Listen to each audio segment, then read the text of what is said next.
एक बड़ी पुरानी कहावत है, कहते हैं अटका बनिया दे उधार। ऐसा ही हाल कुछ रूस का है इस वक्त। राष्ट्रपति पुतिन चाइना पहुंचे हैं और चाइना पहुंचने के बाद दोनों के बीच में मुलाकात हो रही है, जहां से ऐलान भी हो रहा है। और आपको बता दें, जितना महत्वपूर्ण ये बाकी दुनिया के लिए नहीं है, उतना महत्वपूर्ण भारत के लिए है कि भारत इस मुलाकात पर नजर बनाकर रखे। जानेंगे यहाँ पर क्या हुआ है। तो वहीं दूसरी तरफ सबसे बड़ी खबर, एक बार को कानों को यकीन नहीं होगा। हम लोग जानते हैं इजराइल और हमास का ये लड़ाई हो रहा है और ये लड़ाई अब नेक्स्ट लेवल पे जा रहा है, वो भी देख रहे हैं। पर इन सब के बीच में स्क्रीन पर एक आर्टिकल देखिए, पीएम मोदी ने कहा है आईएमएफ में पैसा लगाओ और दुनिया भर के देशों को कहा है कि यहाँ इन्वेस्टमेंट करो, क्योंकि ये बनने वाला है और बहुत ज़्यादा पैसा देने वाला है रिटर्न में। ये न एकदम से चौंकाने वाली बात है। और आपको बता दें, जहां पीएम मोदी ये बातें कह रहे थे, वहां भारत को पहले ही दिन 34 पैक्ट साइन हुए, $3.24 ट्रिलियन के। चौंकाने वाली खबर है। जानेंगे जियोपॉलिटिक्स में क्या कुछ चल रहा है, आइए जानते हैं इन खबरों को विस्तार से। रूस के राष्ट्रपति पुतिन इस वक्त पहुंचे हुए हैं चाइना, और चाइना ने बीएरआई का एक महाकुंभ बुलाया है। इस महाकुंभ में कई देशों के नेताओं को बुलाया है। दुनिया भर की नज़र इस महाकुंभ में है। महाकुंभ में होने की वजह भी है। वजह इसलिए क्योंकि इस वक्त यहाँ इजराइल और हमास का युद्ध चल रहा है और इस युद्ध में हर कोई जानना चाह रहा है कि पुतिन क्या कहते हैं, जिनपिंग क्या कहते हैं और बाकी दुनिया भर के नेता क्या कहते हैं। चूँकि ये जमावड़ा यहाँ लगा हुआ है तो यहाँ से कुछ न कुछ बातें निकल कर आएंगी, ये तो तय है। और हुआ भी कुछ वैसा ही। जब यहाँ पर स्पीच देने की बारी आई है तो यूएन के तरफ से बयान आया कि सीज फायर होना चाहिए, यहाँ पर जल्दी से जल्दी, यहाँ चीज़ें और ज़्यादा आगे नहीं बढ़नी चाहिए। वैसे आपको बता दें, इसके अलावे जब जिनपिंग भाषण देने के लिए आए तब लोगों की नज़रें थी कि जिनपिंग क्या कहते हैं, पर जिनपिंग ने कोई भी शब्द ऐसा इस्तेमाल नहीं किया जो इजराइल को टारगेट करता हुआ हो। बस उसने यही कहा कि दुनिया बदल रही है, टाइम भी बदल रहा है और इतिहास ने पहले जैसे कभी पलटी न मारी हो वैसी पलटी मारी है। कॉन्फ्लिक्ट को लेकर इन्होंने कुछ भी नहीं कहा, बस इन्होंने कहा कि हम अपने आप को मॉडर्न बना रहे हैं और भी आधुनिक बनाना चाह रहे हैं। वैसे आपको बता दें, कई और लीडर्स थे जिन्होंने बीच का रास्ता अपनाया, इजराइल और हमास के युद्ध के बीच में पार्ट नहीं लिया। पर यहाँ पर एक चीज थी, जब पुतिन को संबोधित कर रहे थे जिनपिंग, तो जिनपिंग ने ये कहा कि मेरा पुराना मित्र। कहा जा रहा है कि यहाँ पर जो कुछ सार्वजनिक हुआ,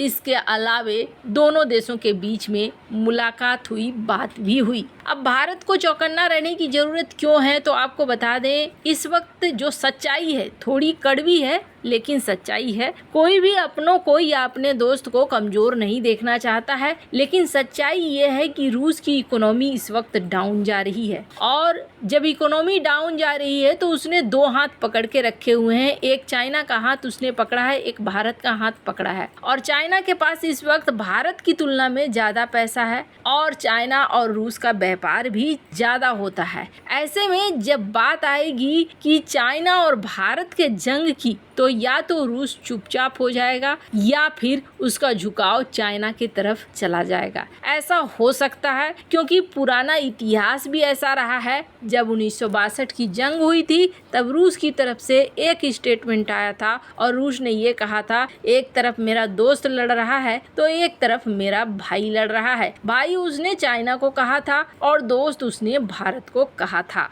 तो भविष्य में इस तरह की बात हो सकती है, इसलिए भारत को सजग रहने की जरूरत है। पर इन सब के बीच में भारत ने हाल ही में जो किया है ना, एक बार को चाइना चौंक गया होगा। स्क्रीन पर एक आर्टिकल देखिए, पीएम मोदी का एक बयान आता है और ये बयान आता है कि आईएमएफ में ये दुनिया भर के देशों को कहते हैं इन्वेस्टमेंट कीजिए और आपको लगेगा क्या बात है, चाइना तो इस वक्त खुश हो रहा था कि भारत का आईमेक तबाह हो गया, इजराइल हमास का युद्ध चल रहा है और ये युद्ध और आगे भड़केगा ऐसा लग रहा है। ईरान उतावला हो रहा है इस युद्ध में कूदने के लिए और ऊपर से ये जो अस्पताल वाला कांड हो गया है उसको एक अलग ही रूप दिया जा रहा है। अमेरिका के भी कई जगह पे विरोध हो रहे हैं। बहुत सारी चीजें ऐसी हो रही है यहाँ पर जो लग रहा है कि यहाँ पर एक बड़ा युद्ध होगा। जब यहाँ पर युद्ध होगा तो फिर आईमेक कहाँ से शुरू होगा। वैसे आपको बता दें, आज के समय में भारत अगर किसी बात को कहता है तो ऐसा माना जाता है कि कुछ न कुछ वजह होगी,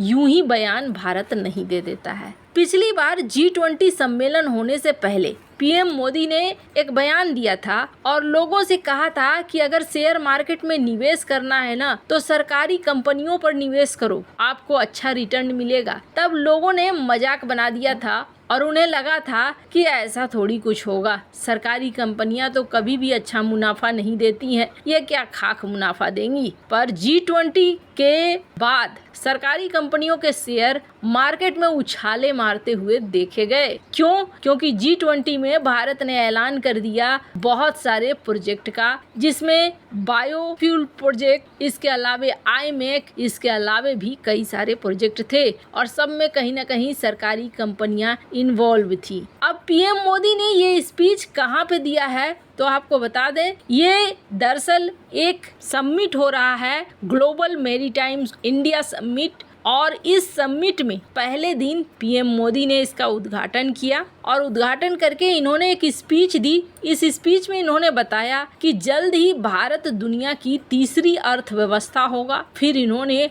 और भी बातें कही। इन्होंने कहा कि हम अपने पोर्ट और अपने ट्रांसपोर्ट सबको ऐसा बनाएंगे कि ये बहुत आधुनिक हो, यहाँ किसी चीज की कोई कमी न हो। और आपको बता दें, पीएम मोदी ने ये भी कहा कि ये एक समय आएगा जब हमारा हब बन जाएगा। 2030 तक हम सारे पोर्ट को जोड़ देंगे। सरकार इसके अलावे कई तरह के फ्रेमवर्क बनाएगी। आपको बता दें, यहाँ पर कई सारे बड़े मिनिस्टर भी मौजूद थे। अब सिर्फ इतना ही नहीं हुआ है, भारत की गवर्नमेंट की साइट की तरफ से भी ये एक आर्टिकल देख सकते हैं आप, जहाँ पे गवर्नमेंट ने आईमेक को लेकर साफ तौर पर कहा है कि यहाँ पर दुनिया से आह्वान है, आप आइए इन्वेस्टमेंट कीजिए। अब इसे एक बार को देखकर जरूर लगा होगा चाइना को कि शायद ये संभव नहीं है, क्योंकि अभी तक वर्ल्ड मीडिया यही डिस्कस कर रही थी कि आईमेक तो तबाह हो गया, पर यहाँ नज़ारा कुछ और ही दिख रहा है। खैर, आने वाले समय में पता चलेगा कि क्या